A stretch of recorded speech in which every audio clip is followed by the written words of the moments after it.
سمعت كده في الفيديو الاستاذ مرتضى منصور مسك الحديده وغلط في اشرف خلق الله رئيس النادي الاهلي الكابتن محمود الخطيب، ويا ريتها جت على رئيس النادي الاهلي الكابتن محمود الخطيب بس، ده غلط في الكابتن عادل القيعي اللي طلع اعتذر لكل جمهور نادي الزمالك بعد خطأه او وصفه لنادي الزمالك بانه مرتضى منصور طلع قال لك ان هو قد الكابتن محمود الخطيب 10 مرات. طب ايه اللي يثبت ان انت قد الكابتن محمود الخطيب 10 مرات؟ ما حصلش على 25% بس من البطولات اللي حصل عليها الكابتن، حصل عليها تحت قياده الكابتن محمود الخطيب كرئيس للنادي الاهلي. واكيد كلكم اتفرجت على المؤتمر اللي كان عامله الاستاذ مرتضى منصور وكانت فيه كميه استقالات بالكوم. طبعا هو ابتدى ان نادي الزمالك بعد اسبوعين هينهار، ودي اول حاجه قالها الاستاذ مرتضى منصور قبل ما يقدم استقالته من نادي الزمالك هو احمد وامير. انا كده نسمع الاستاذ مرتضى منصور ونشوفه قال ايه عن الكابتن عادل القيعي والكابتن محمود الخطيب. ما انت سمعت كده غلط في اتحاد الكوره والكابتن محمود الخطيب والكابتن عادل القيعي، ووصف الكابتن عادل القيعي بابو ودان، وغلط في محمد الكابتن محمود الخطيب. يعني كلمه انا مش هينفع اقولها لك، يعني دي طالعه من رئيس نادي الزمالك. انا كمقدم محتوى رياضي على السوشيال ميديا مش قادر اقول الكلمه. قال له لفظيا كده الشر كمل انت بقى. انت متخيل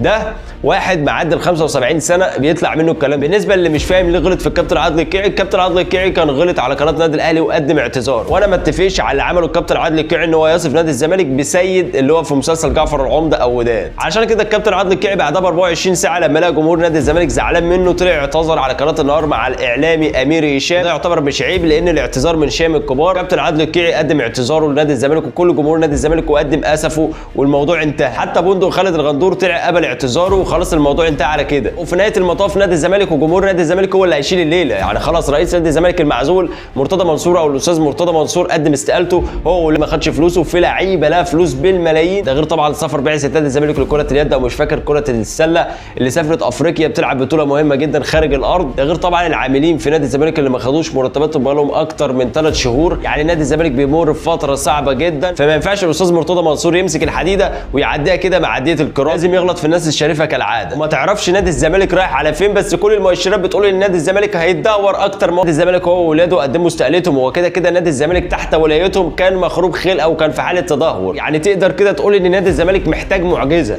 نادي الزمالك محتاج معجزه عشان يقوم له قومه زي زمان. كمشجع مفيش منافسه يبقى مفيش كوره في الدوري المصري. ما ينفعش المنافسه تبقى من فريق واحد اللي هو النادي الاهلي. وطبعا كلكم فاكرين نهائي دوري ابطال افريقيا 2020 اللي كان ما بين الاهلي والزمالك، واديك شفت المنافسه كانت عامله ازاي. ان كونك تلاقي فرقتين مصريين في نهائي دوري ابطال افريقيا فاعلم جيدا ان الكره المصريه كانت بسلام. بس كده قول لي انت بقى كمشجع لنادي الاهلي ونادي الزمالك رايك في تصريحات الاستاذ مرتضى منصور، وشايف نادي الزمالك رايح على فين؟